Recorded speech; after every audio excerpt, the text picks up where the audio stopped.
Buenas noches.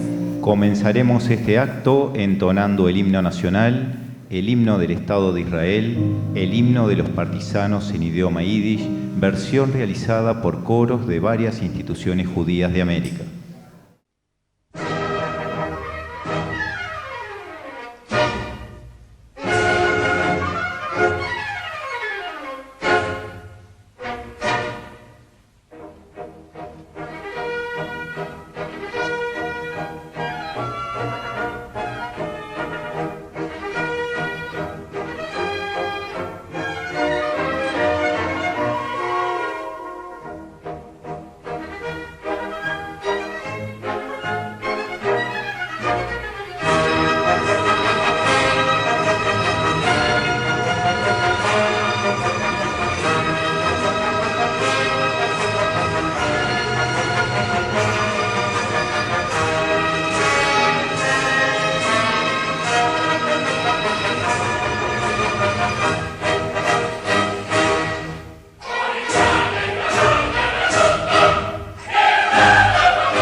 nacionales y departamentales, representantes diplomáticos y de partidos políticos, así como de representantes de numerosas organizaciones sociales e instituciones amigas y todos los mensajes de adhesión recibidos. Con motivo del acontecimiento histórico que hoy nos convoca, se realizó el pasado 19 de abril un acto internacional en honor a la vida, organizado por 23 instituciones pertenecientes a Argentina, Chile, Brasil, Canadá, Francia y Uruguay. El video completo del mismo lo compartiremos en nuestros canales institucionales. Seguidamente escucharemos el mensaje de la Comisión Directiva de la Asociación Cultural Israelita, Dr. Jaime Siklowski, a cargo de nuestra compañera Maya Chis. Buenas noches, autoridades presentes, instituciones amigas, compañeras y compañeros.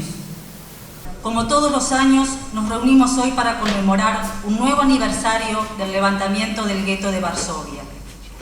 Transcurrieron ya 80 años de aquel hecho histórico, protagonizado por un puñado de heroicos combatientes que enfrentaron a la maquinaria de destrucción nazi. En el año 1940 fueron confinados en un barrio de Varsovia alrededor de 400.000 judíos, hacinados, mal alimentados, sin atención médica. Miles fueron muriendo de hambre o enfermedades, otros fueron deportados a los campos de trabajo forzado y de exterminio. A fines de 1942 ya quedaban unos pocos miles en el gueto, los que comienzan a organizarse y a generar las primeras acciones de resistencia contra la barbarie nazi.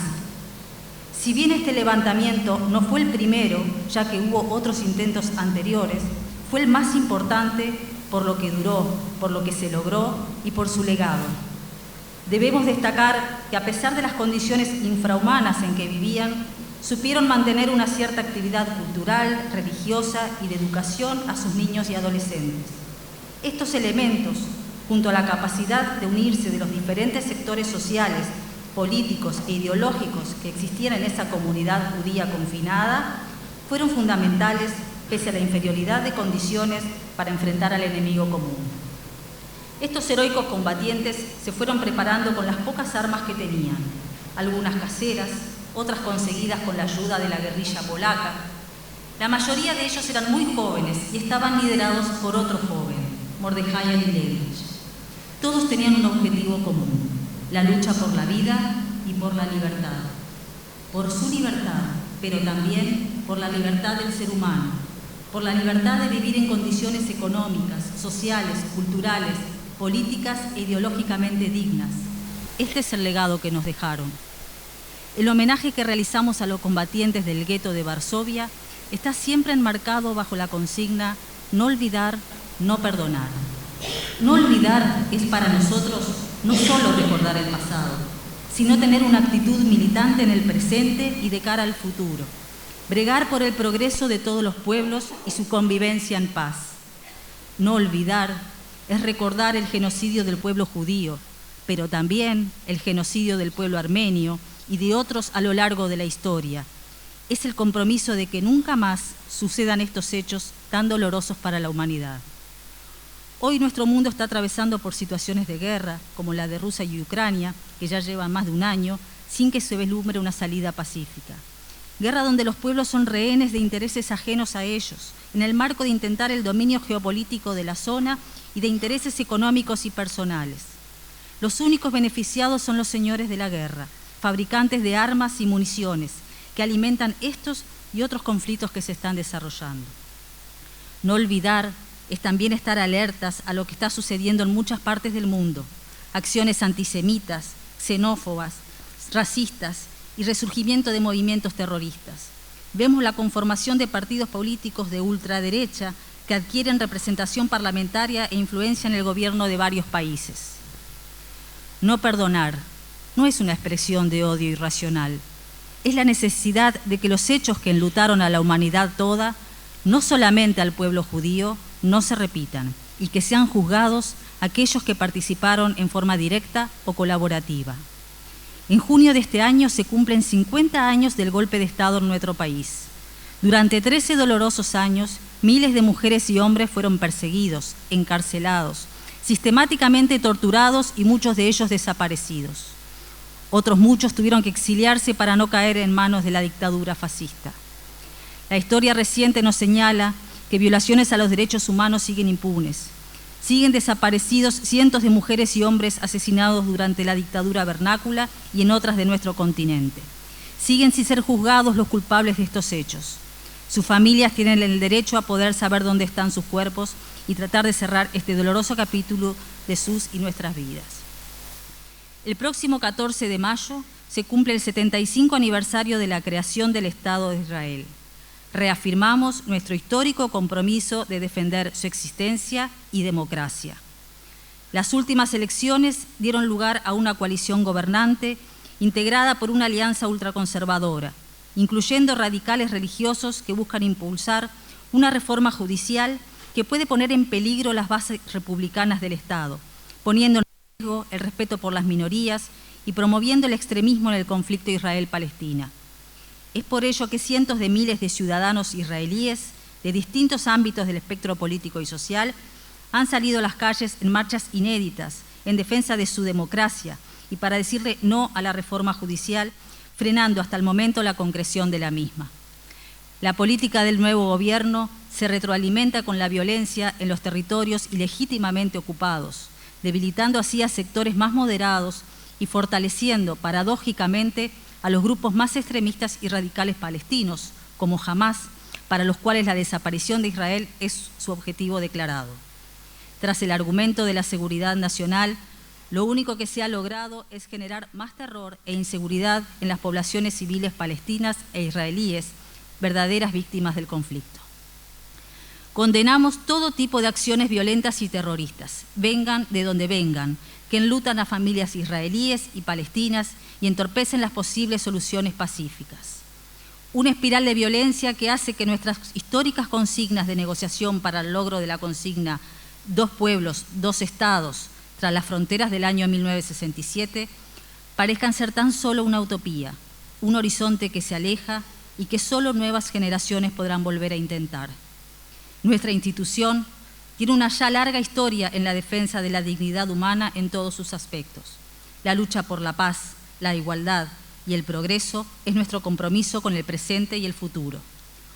Honramos a los valientes y heroicos combatientes del gueto de Varsovia, hoy y siempre, porque haciendo nuestras las palabras de León Uris en su libro Mila 18, pasarán décadas y siglos, pero nada podrá ahogar las leyendas que nacerán de las cenizas del gueto por la libertad y la dignidad. Henos acá. Muchas gracias. Profesor de Historia egresado del Instituto de Profesores Artigas, diplomado en Historia Económica en la Facultad de Ciencias Sociales de la Universidad de la República, profesor asistente de Historia Contemporánea en las Facultades de Información y Comunicación y de Ciencias Sociales, profesor efectivo de Historia del Uruguay en el Consejo de Formación de la Educación, coordinador de varias publicaciones, tales como Crónica de nuestro tiempo, Miradas al tiempo presente, Pensar en la educación más allá de la media, y Nosotros que nos queremos tanto, que refiere a la historia de la relación entre Uruguay y Argentina. Columnista en varios programas de radio y colaborador en medios de prensa como La Diaria y Brecha. Es un gran honor para nosotros recibir al profesor Gabriel Chirichi, a quien con gusto le damos la palabra.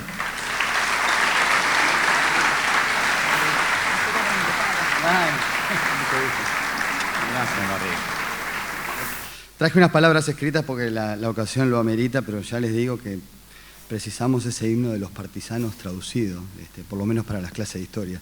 Es fantástico. Bueno, vamos a la parte más formal.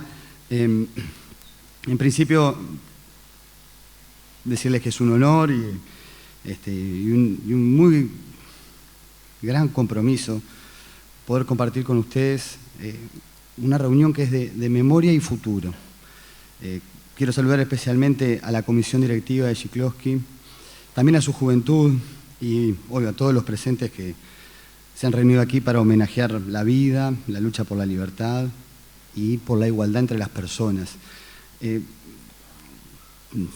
soy más de hablar, doy clase, salgo en la radio, me cuesta leer, pero les quiero transmitir que al escribirlo Cuando me invitaron, me generó estudiar muchas cosas que yo no conocía, conectar con elementos que probablemente para ustedes ya son sabidos, pero es una instancia muy intensa, Y esto me lleva, parece quizás hasta exagerado, pero es sentido, a agradecer de nuevo, porque tener un espacio para compartir y adentrarse hablando en una historia que tiene una zona muy honda con ustedes, que son portadores de señas de la historia de la humanidad también muy profundas, es algo que a uno también lo vitaliza, ¿no? Porque cuando empezás a estudiar todas estas cosas, se te conmueven las certidumbres como profesor, cómo vas a trabajar el tema, pero también las certidumbres como ciudadano, como padre, como hijo, como hermano, como nieto, ¿no? Hay algo acá que es conmovedor, pero al mismo tiempo, y yo no lo tenía tan claro, ¿no? Es muy esperanzador. Tratar estos temas es muy esperanzador. En general, quienes trabajamos con la historia tenemos una sana curiosidad por otras culturas y por otros tiempos. Tratamos de preguntarle a nuestros múltiples abuelos y abuelas qué nos pueden contar otra vez para captar pistas de aquellas posibles señales que nos dicen qué es la vida, cuáles han sido las aventuras y desventuras de nuestra humanidad. Tratamos luego de transmitir con rigurosidad, con reflexión, aquellos problemas del pasado a nuestros contemporáneos y en especial a los más jóvenes. Y por segunda vez, no tengo forma, de verdad, de agradecer esta oportunidad de poder explorar con ustedes que trasladan estas cuestiones tan valiosas para la humanidad desde hace tanto tiempo, y es un episodio que quizá, no sé si el único, pero resume, remata momentos muy críticos y a la vez de transformación de la humanidad. Esto a uno le da un poco de temor, que en parte cuando te metes en el pasado pasa eso, sos como un intruso, ¿no? Y acá hay que ser prudente, no mancillar heridas colectivas que a veces suelen espectacularizarse, y también evitar discursos que son muy grandilocuentes, pero se vacían en una denuncia repetida y general, que si no es, esto creo yo, ¿no? Si no es historizada, esa denuncia puede volverse vacía, superficial. Lo otro es que también yo pienso, ¿qué les puedo decir a ustedes que siguen la senda de Anielewicz y los alzados del gueto? Cuando en realidad alcanzaría con ser oídos y ojos para escuchar, leer y aprender de lo que han vivido.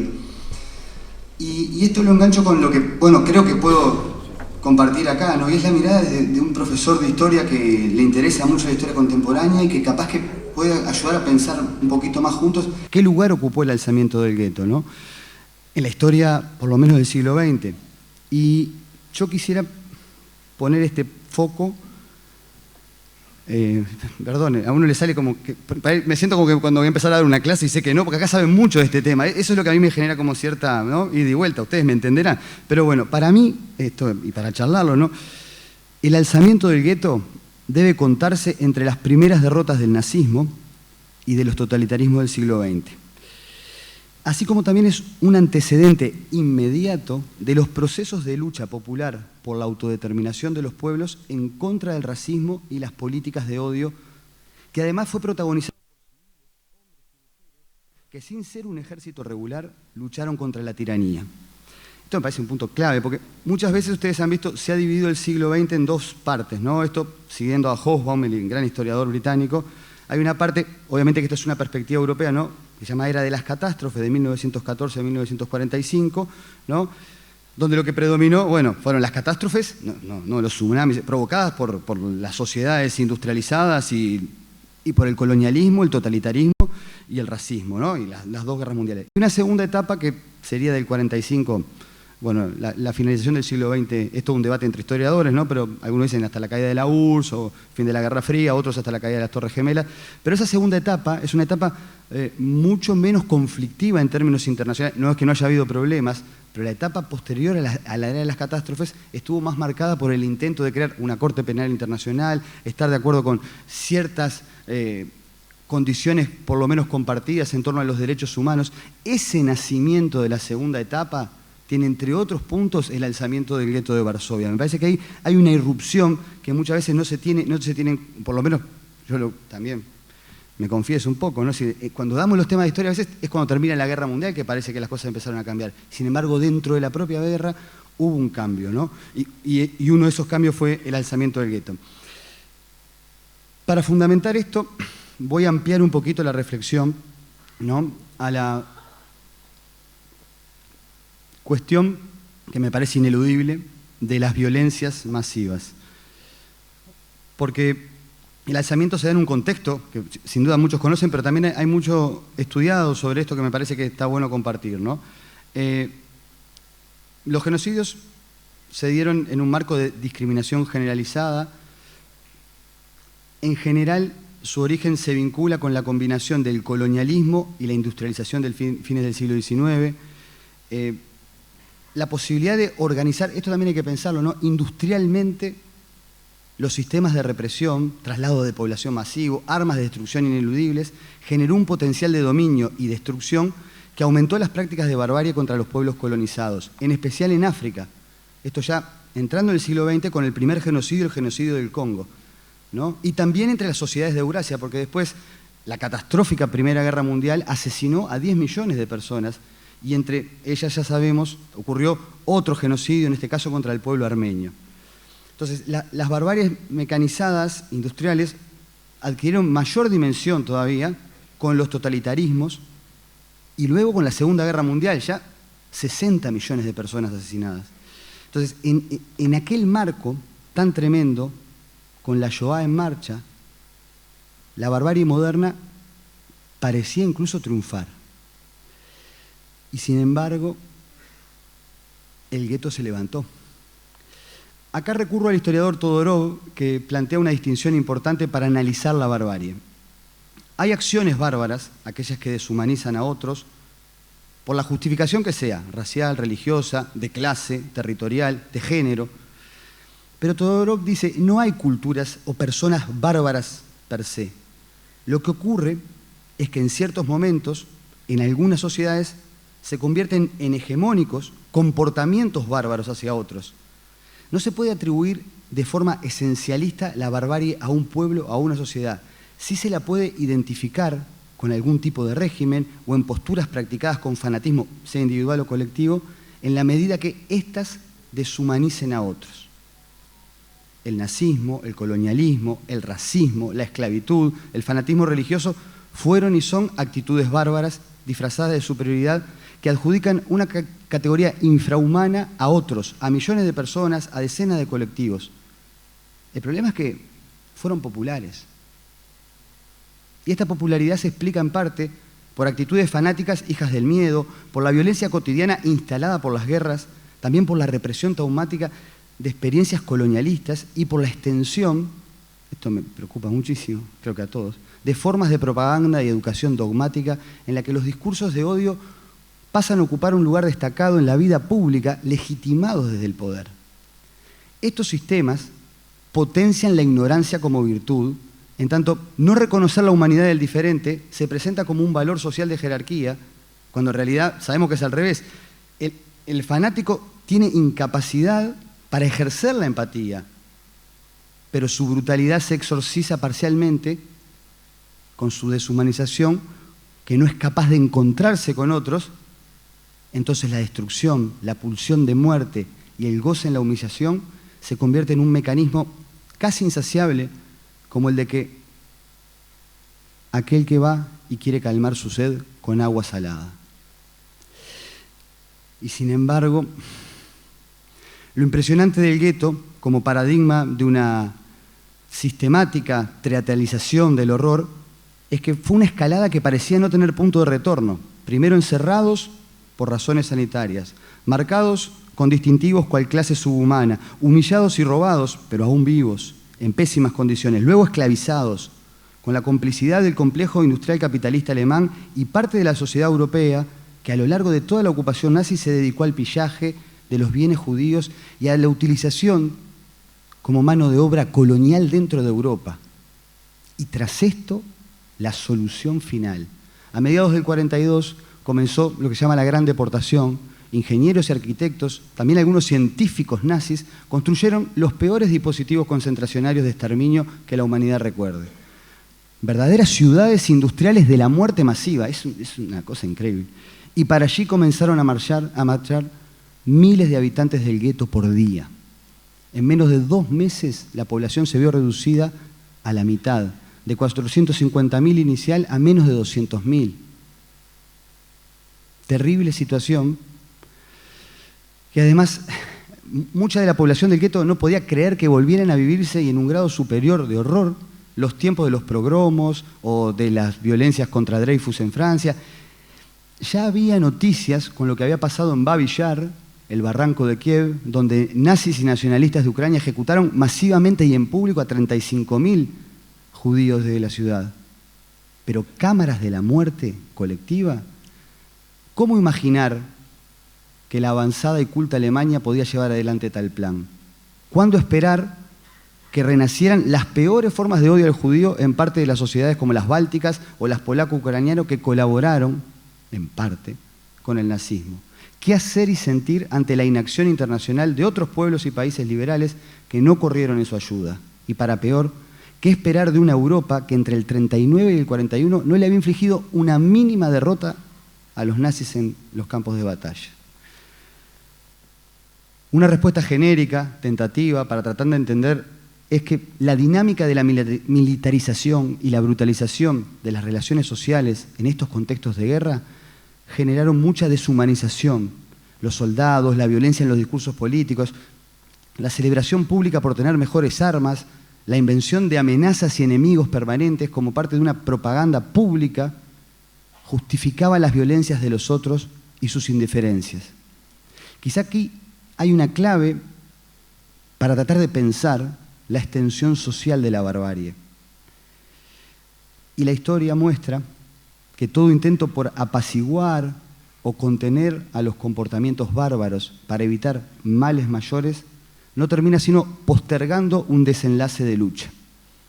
Por eso quizá es muy importante trabajar con harto cuidado todo discurso militarista y belicista en el terreno que sea. Cuando hablamos de guerras, sean lejanas o cercanas, con nuestros vecinos, contra el terror, guerra contra el narcotráfico, guerra de hinchadas, ¿no? La cultura y las voces de guerra tienen su correspondiente complicidad en el "a mí no me toca" o "algo habrán hecho", que son semillas también de la barbarie latente. Y sin embargo, reunidos aquí para recordar a quienes fueron capaces de neutralizar y derrotar la barbarie, el alzamiento del gueto, además de sus protagonistas de todas las tiendas, armados con pistolas robadas, con cócteles molotov, derrotaron casi todos los días las incursiones del nazismo en la peor condición. Pero lo hicieron además como fruto de una experiencia sembrada en la tierra del gueto, a través de la palabra escrita y guardada para defender la vida ante la muerte. El poder nazi parecía no tener freno ni discusión. Su presencia era total, su legitimidad internacional desde los Juegos Olímpicos del 36, hay que recordarlo, casi no tenía quien lo frenara. En el 41 conquistó toda Europa, salvo Inglaterra aislada y una polémica neutralidad de Suiza y de Suecia. Habían invadido además media Rusia europea y su aliado Japón se expandía por el Pacífico. Recién en estos extremos empezó a encontrar algo de frente y oposición por parte de soviéticos y norteamericanos. Pero en el corazón de Europa, y Varsovia está en el corazón de Europa, el totalitarismo era total.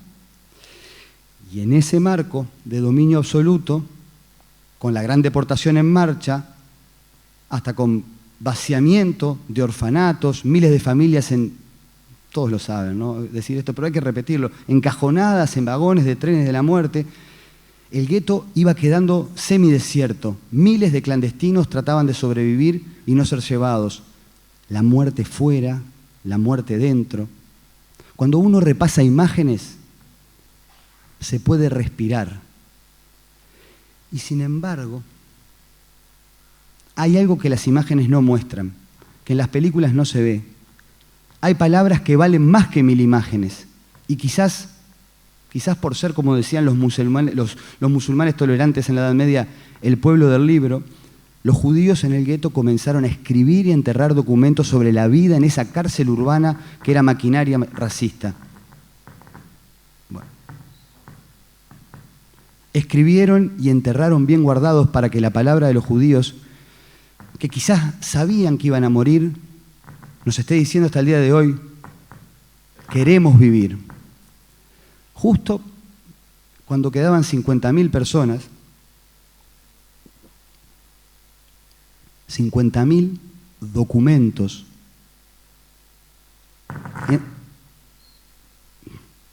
enterrados. En un momento, vamos a vuelta.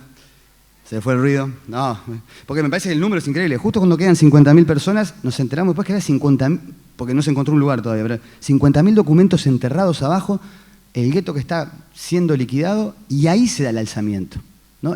Hay como una conexión ahí que parece interesante. Incluso, porque yo ahora se los digo, pero cuando estaba escribiendo, estudiando, viendo, vos decís, ¿cómo toda esa gente que escribió y guardó y se iban yendo, pero quedaba, y estos se levantaron?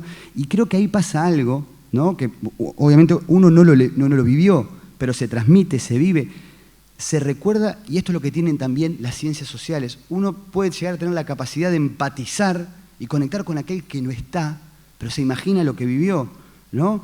Y entonces, esto de poder entender que estaban escribiendo y guardando, yo pienso, las casas destruidas, estos bárbaros nazis llevándose gente a rabiar, y miles de letras y papeles arrugados, escondidos, esas manos de las víctimas deshumanizadas por el nazismo, al escribir y esconder, estaban conectando con la vida.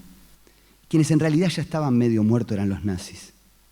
Hay algo de eternidad humana en esos papeles, como los hay en la hojilla filtrada del preso político que le llega a la familia, que conecta con ese germen de la libertad y frena la tiranía. Algunos historiadores dicen que Hitler y su entorno se sintieron desacomodados y querían obsesivamente dar con los escondites de los documentos y borrarlo todo, ¿no? Esa suerte de locura que tenían de un poder absoluto que es imposible, ¿no? Y sin embargo, cuando los nazis quisieron destruir definitivamente el gueto diezmado, vaciado, empobrecido, un puñado de centenares de partisanos les plantó cara. Expulsó las patrullas alemanas y letonas, liberó las fábricas vigiladas por los comandos ucranianos, capturó la policía judía colaboracionista y tomó control del gueto en febrero del 43. Así como las cartas en la tierra derrotarían a la barbarie en la posteridad, los molotovs desde los tejados darían un segundo golpe al nazismo. La rebelión se extendió de febrero a mayo. Quiso ser aniquilada en abril y dio muestras de fortaleza rechazando los ataques de batallones nazis y de comandos SS. Esa rebelión vino a desmentir el corazón de la teoría racial y del prejuicio que la sustentaba. En medio de los escombros de los barrios, por las alcantarillas, con minas de fabricación casera, con armas robadas al enemigo, los partisanos judíos desmintieron el mito de la invencibilidad, confirmando las noticias que llegaban de Rusia. Habían caído los nazis en Stalingrado.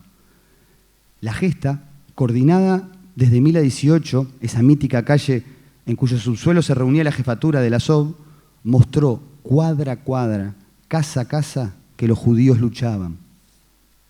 Y vaya si lucharon, con palabra escrita y armas caseras, diciendo no a la barbarie con rasgos tan heroicos, es increíble esto, como la antigua Masada ante el avance del Imperio Romano.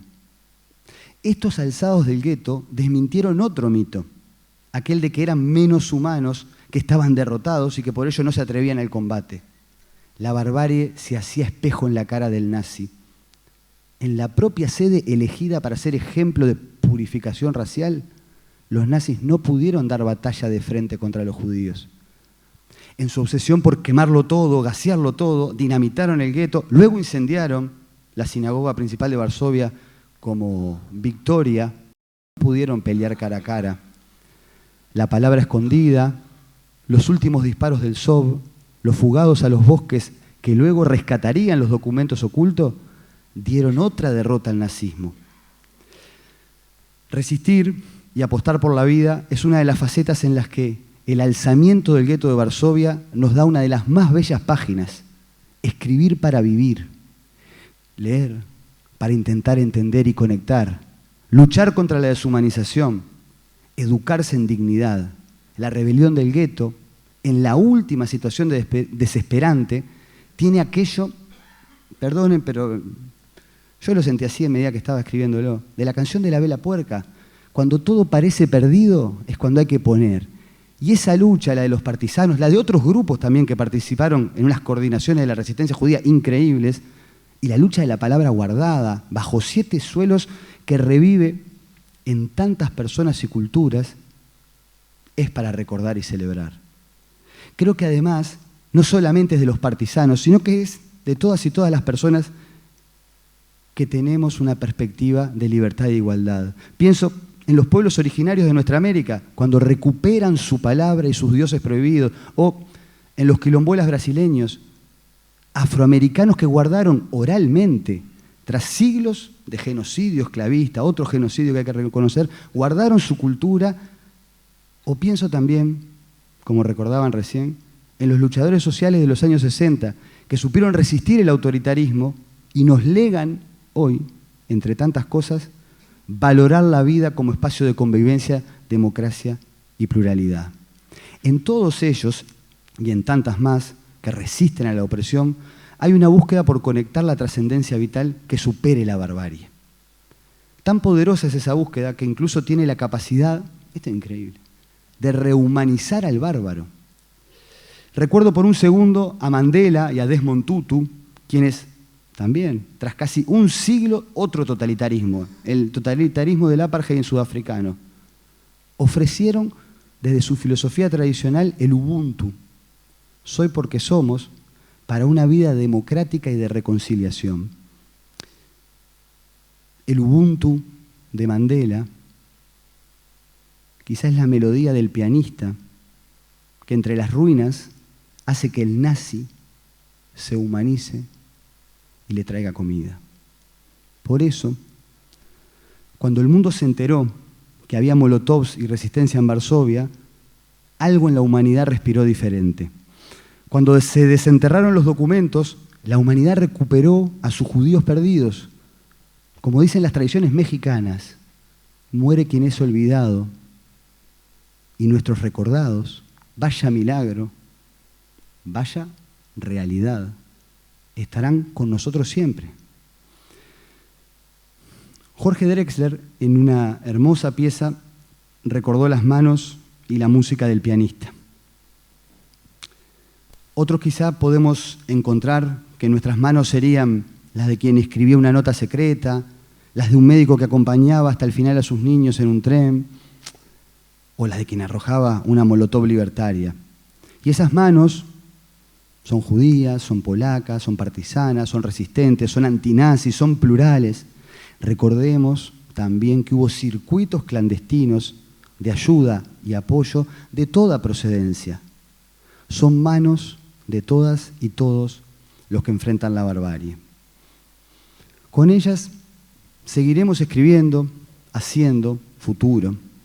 Y sin embargo, ya parece no quedar más palabras para poder agradecer este momento, que unifica en la diversidad porque celebra la vida, la educación, el libro, la actitud, la militancia digna ante el opresor, pero con palabra.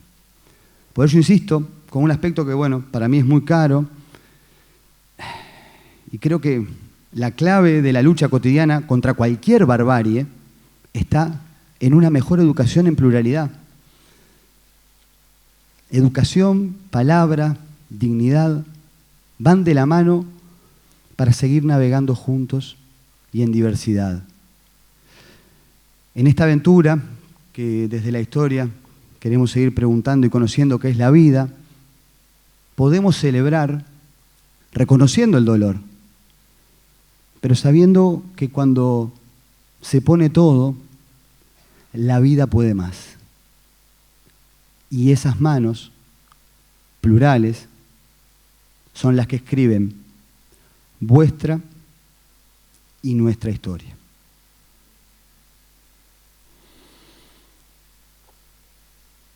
Bueno, les agradezco mucho haberme escuchado. Fue muy emocionante.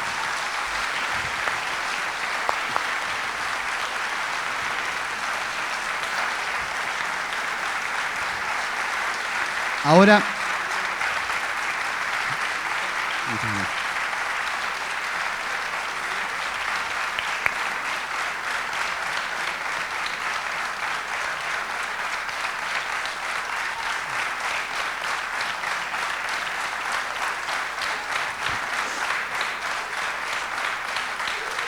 Bueno, ahora les quería decir algo más. De verdad que fue como un poco, creo que se transmitió muy intenso poder conocer esto y agradezco de verdad de vuelta que estemos compartiendo esto y a uno y creo que a uno lo hace más con todas y todos, lo llena mucho. Pero quería agregar un detalle que me parece que hace la cosa, y es que, bueno, tenemos la continuidad de este acto con un espectáculo, con una recordación. Yo lo dije improvisadamente, lo del himno de los partisanos, que me lo imagino para dar las clases, ¿no? Pero a mí me pasó al escribir esto, y con esto me bajo y me voy, aunque trataré de quedar siempre, compartiendo. Sí, me pasó esto que me imaginaba, y Raquel Diana me dijo, cerrá el discurso con algo que enganche con el espectáculo. Claro, y les voy a decir lo que me pasó, porque, bueno, hoy mencionaban Mila 18 y hay una escena cuando tomaron el gueto que están celebrando la Pascua, ustedes las conocen todas. Pero yo lo que me imaginé, pero me lo imaginé y lo sentí al leer esto de los documentos escritos y la militancia y las complejidades que tiene el tema. Yo lo que me imaginé, y que creo que es un tema muy interesante para seguir pensando en la historia, es que es muy probable que Anielewicz, su esposa, su compañera en realidad, toda la barra de los partisanos estuviera, y por qué no, esté hoy danzando y cantando con ellos también y con nosotros. Y eso me parece que es más fascinante todavía que poder hacer una buena charla de historia. Así que a disfrutar del espectáculo.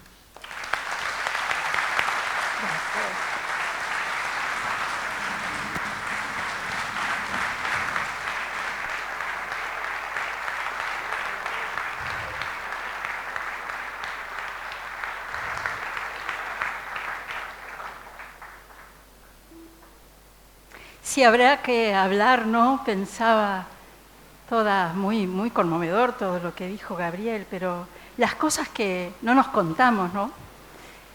Y todavía parece que ya hemos contado la historia tantas veces y cuánto más tenemos que contar. Antes de que el coro cante, vamos a escuchar un mensaje precioso.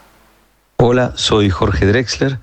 Quería mandar este abrazo a todos los amigos y amigas del Sitlovsky que van a cantar una canción mía, El pianista del gueto de Varsovia, con lo cual me llena de emoción, sinceramente, y no saben cuánto les agradezco y qué importante que es para mí lo que van a hacer.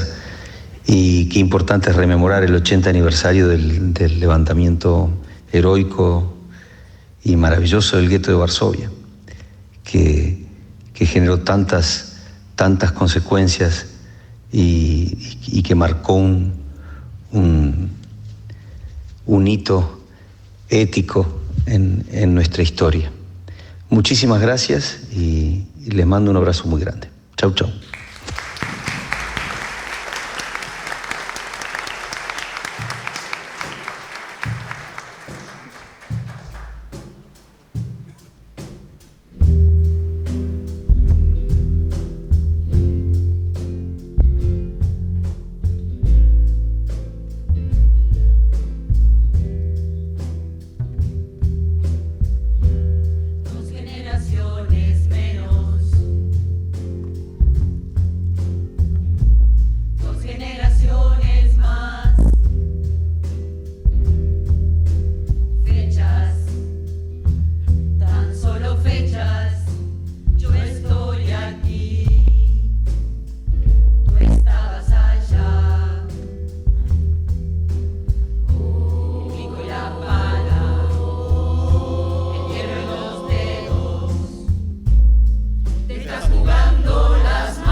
Compás por compás en el frío del gueto, vas repasando el nocturno en do sostenido menor de Chopin. En tu memoria, si fueras tu nieto y yo fuera mi abuelo, quizás tú contarías mi historia. Yo tengo tus mismas manos, yo tengo tu misma historia. Yo pude haber sido el pianista del gueto de Varsovia.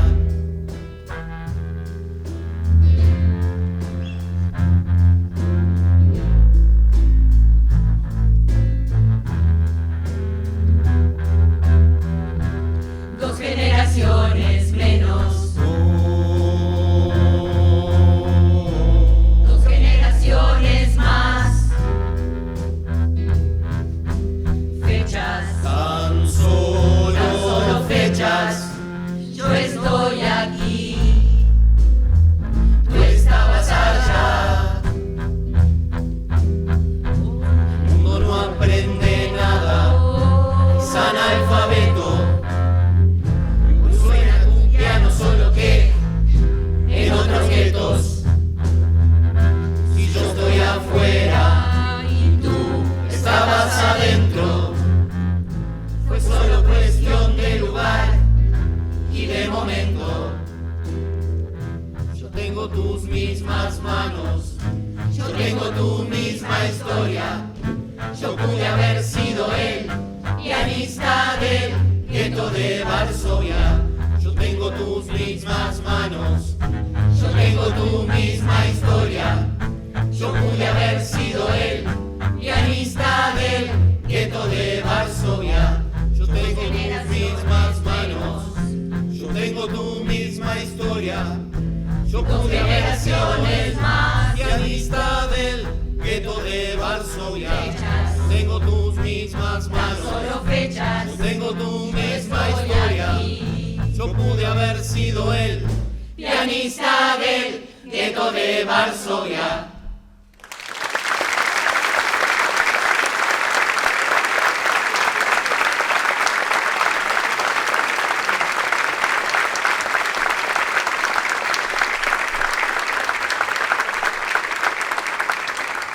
¿Qué hacemos hoy acá?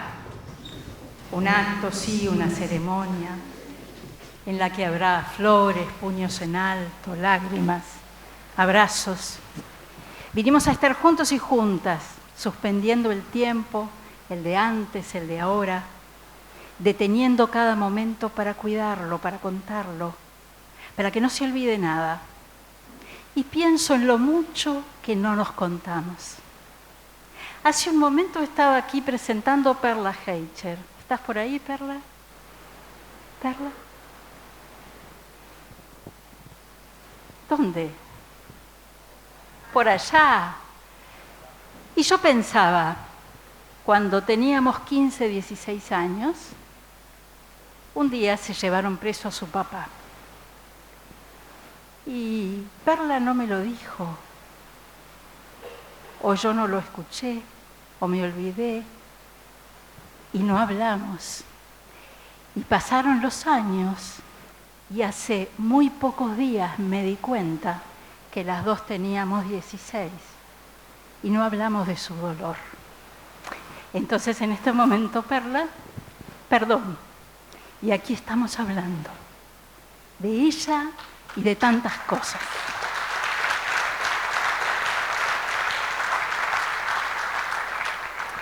Mis abuelos casi no hablaban de la guerra, ni de la familia asesinada, ni desaparecida, ni de cuando ellos los llevaron presos en Brasil y mi madre nació en la cárcel. Cuando mi abuelo descubrió que yo militaba clandestinamente, tampoco me dijo nada, pero me dejó los 3 tomos del Subterráneo de la Libertad en la mesa de luz.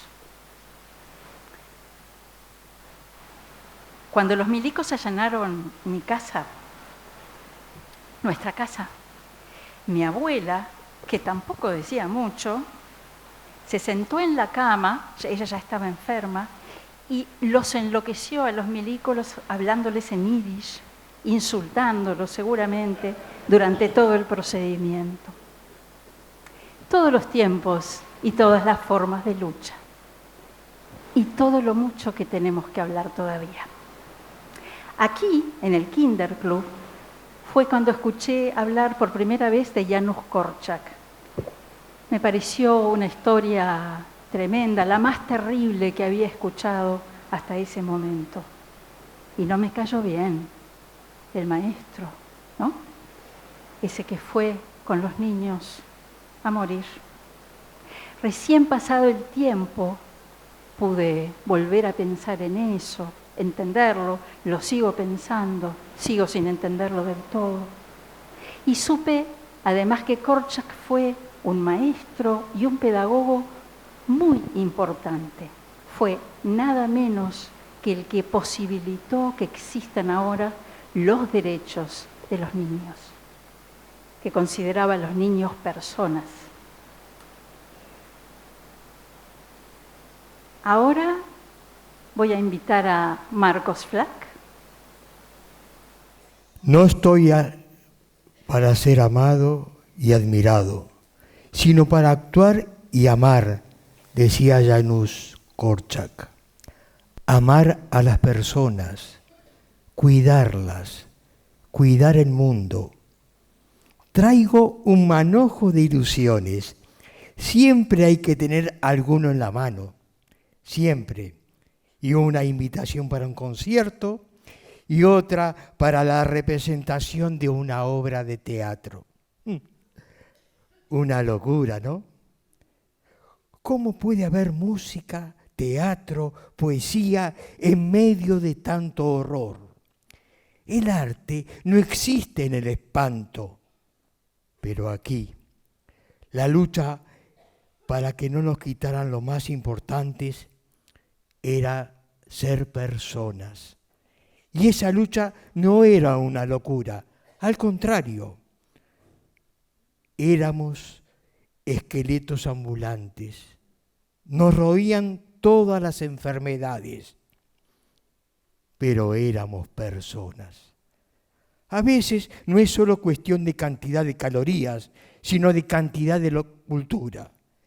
¿Calorías para el alma se podría decir? Un pan antiguo que lo más importante que tiene es que está hecho para ser compartido. Bailar, cantar, escribir, leer, saber las cosas. Cada artista encendía un fuego, regalaba un abrazo, enarbolaba la esperanza. Y teníamos publicaciones en varios idiomas y escuelas y lugares de compartir y estar juntos para no perdernos ni olvidarnos de nosotros mismos. Además de haber sufrido y haber luchado a lo mejor quienes resistimos en el gueto de Varsovia, dejamos un mensaje no tan oculto, no tan indescifrable, que dice que también que con la cultura y con el arte se defiende la vida y se derrota la muerte. El tiempo, los tiempos, alguien que canta una canción en yiddish que dice: tengo un hijo chiquito tan lindo que cuando lo miro creo que todo el mundo es mío, pero ella trabaja tanto que casi no lo puede ver. El tiempo baila, una nieta y una abuela, y viceversa.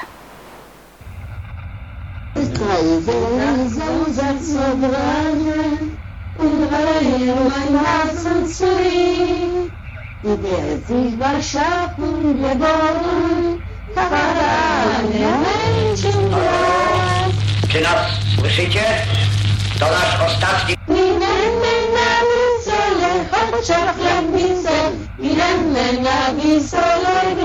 Komunikat. Eran las 5 en punto de la tarde. Dziś oddziały niemieckie wkroczyły do Warszawy. Braterskie pozdrowienie przesyłamy. Un niño trajo la blanca sábana a las 5 de la tarde.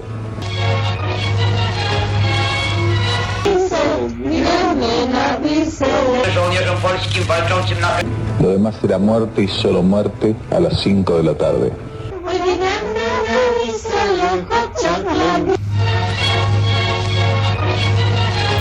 Y es así como Uruguay recibió a los hijos de sus hijos que un día tuvieron que dejar sus... A las 5 de la tarde. Eran las 5 en punto de la tarde.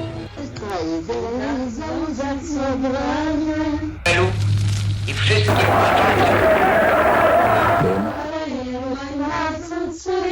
Jeszcze Polska nie zginęła. Nie żyje Polska. El viento se llevó los algodones a las 5 de la tarde. Y el óxido sembró cristal y níquel a las 5 de la tarde. Sus tierras por razones políticas, por razones ideológicas, en un momento en el que pide a gritos su vuelta.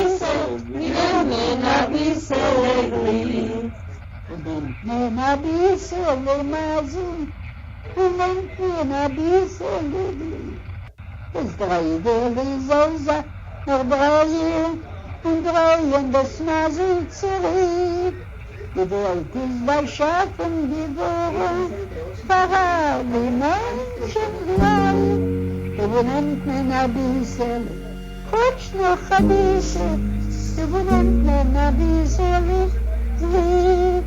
Übernimmt man ein bisschen, kurz noch ein bisschen, übernimmt man ein bisschen.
Oh, basa kleiningerle, azunele ashein. Wenn ich der See ihm dar sich mir, als die ganze Welt ist mein.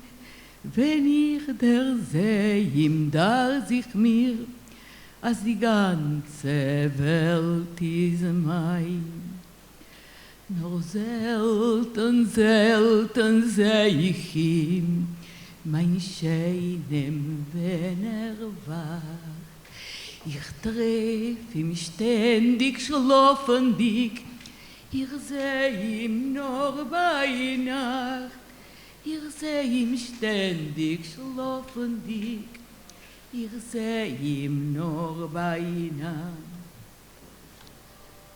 Die Arbeit treibt mir früh heraus und bringt mir spät zurück.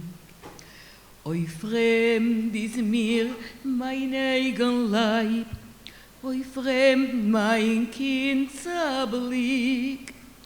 Oi fremd ist mir mein eigen Leib, oi fremd mein Kindsblick.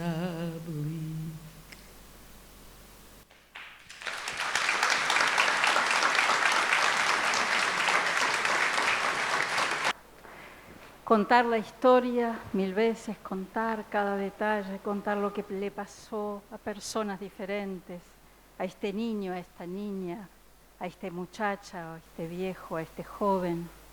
Celebrar la decisión de liberar, celebrar la lucha, celebrar que podemos ser víctimas, pero levantarnos de la tristeza y pelear. Invito a Camila Diamant. Traigo el pan, el más antiguo, el más simple. Harina, agua y un poco de calor. Es un pan de caminar, de cruzar desiertos, pero está siempre en mis manos, tibio, nuevo. Lo acabamos de hacer. Por eso somos compañeros y compañeras. Y aquí estamos para compartir, para suspender el tiempo y hacer esta ceremonia en la que estamos antes, ahora y después. Yo medía 1 metro con 27 centímetros. Me había dicho mi madre una vez que entre a escondidas a la fábrica de uniformes y ella muy rápido tomó la cinta de medir que tenía en el cuello, me midió y me dijo que me fuera. Y yo pesaba, no sé, seguro que muy poquito. Para mirarme a un espejo, inflaba las mejillas con aire, porque más que una niña parecía un mono. Pasé muchas horas estudiando cómo hacen las ratas para acomodar los huesos y pasar por agujeros chiquitos. Y eso que las ratas eran más gordas que yo. Entro y salgo del gueto todos los días. Hay agujeritos con los que solo yo puedo. Consigo comida. Mamá está orgullosa de mí porque soy una persona muy importante en el gueto. Pero no me dice nada. Tiene miedo y tristeza porque nos van a llevar a no sé dónde. A mí no me pudieron llevar porque me mataron. Me descubrieron asomando apenas la cabeza por un agujerito. Además de comida, yo había querido entrar un arma. Hoy traigo pan y palabras. Porque recordar es contar, decir, decirnos, nombrarnos es mejor que callar. Digo abuela, papá, hermana, amigo, mis hijos, mis nietas.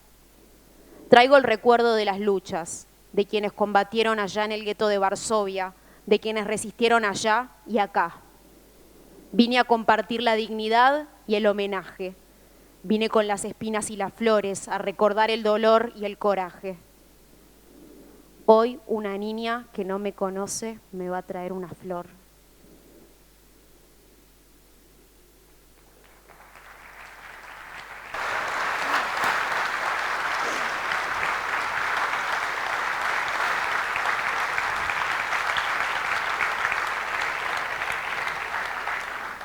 Y aquí están quienes más importan,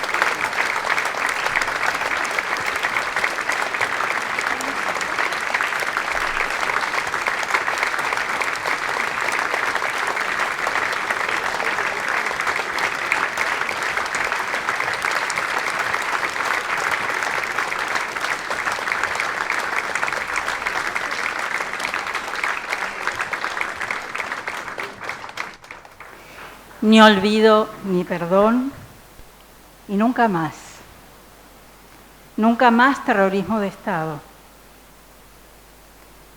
El reconocimiento también para todos ustedes, para quienes resistieron y para quienes sufrieron.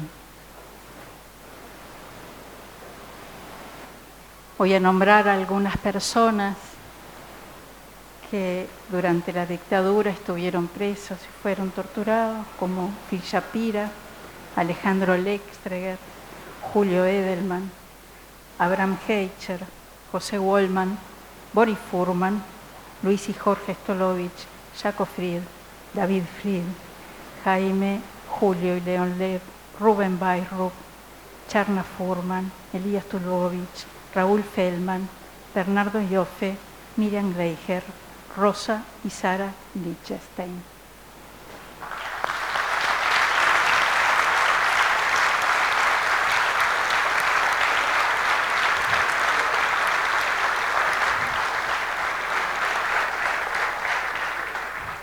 Voy a invitar ahora al profesor Daniel Toto Cieleñek.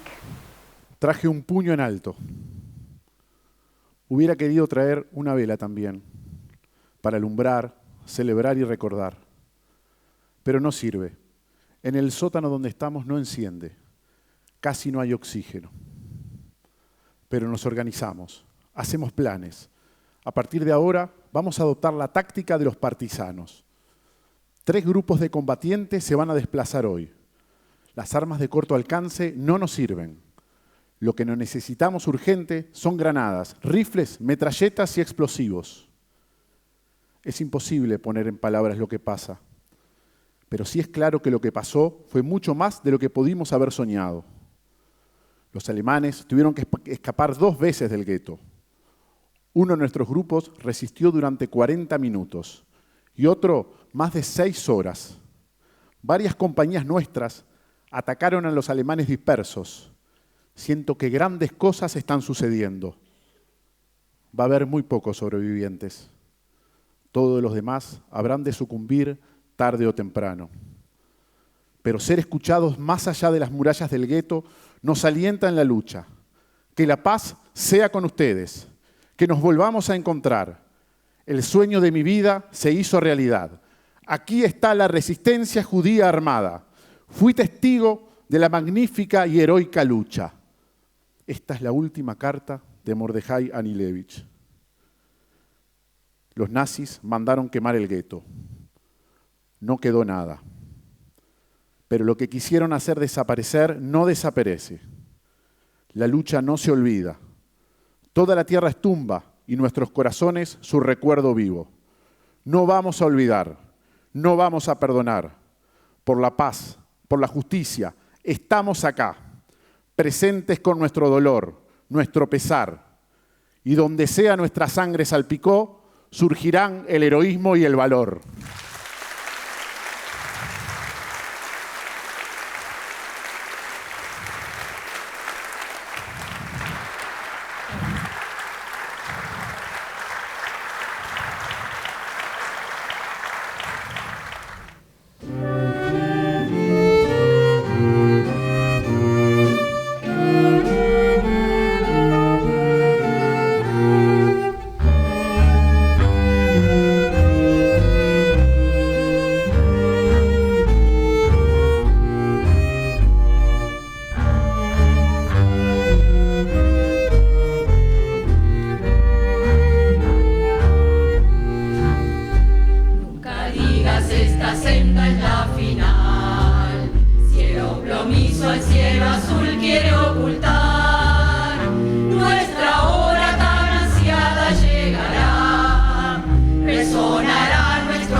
donde sea nuestra sangre salpicó, surgirán el heroísmo y el valor.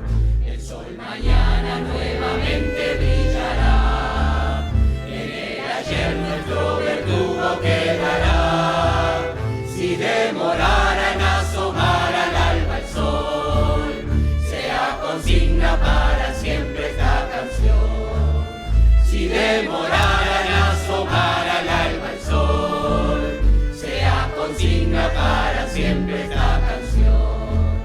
Escrito fue con sangre y plomo este cantar, no es un dulce canto de ave en libertad, es de un pueblo que entre ruinas y el dolor, con las armas en la mano lo cantó.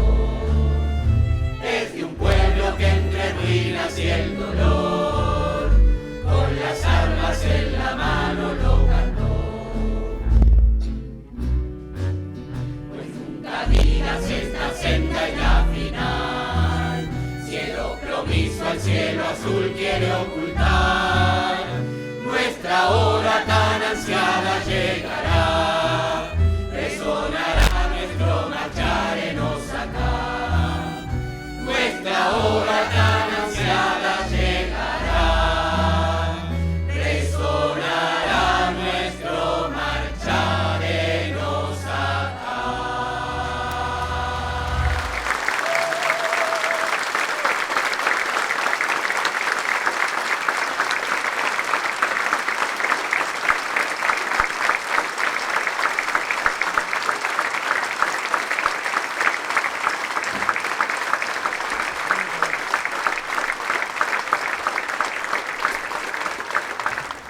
Agradecemos al profesor Gabriel Chirichi por el sentido mensaje que nos brindó y nos congratulamos que hayan adherido a este acto la Casa de Cultura Mordejai Yanilevich y las instituciones Ayomer Atzair y Avernit Dor, el movimiento secular judío humanista, el mensuario de Identidad.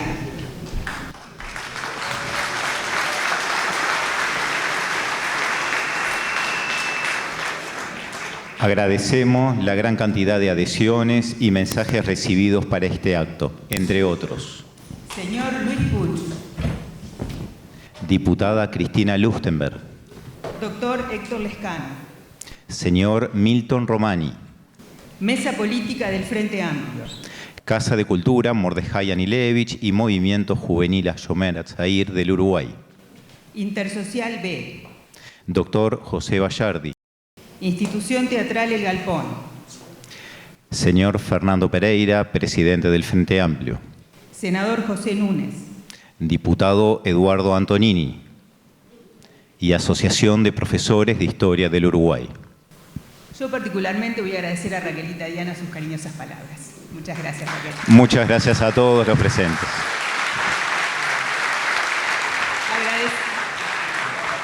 Agradecemos también a todos los que con su trabajo hicieron posible la realización de este acto. Tengan ustedes muy buenas noches. Muchas gracias.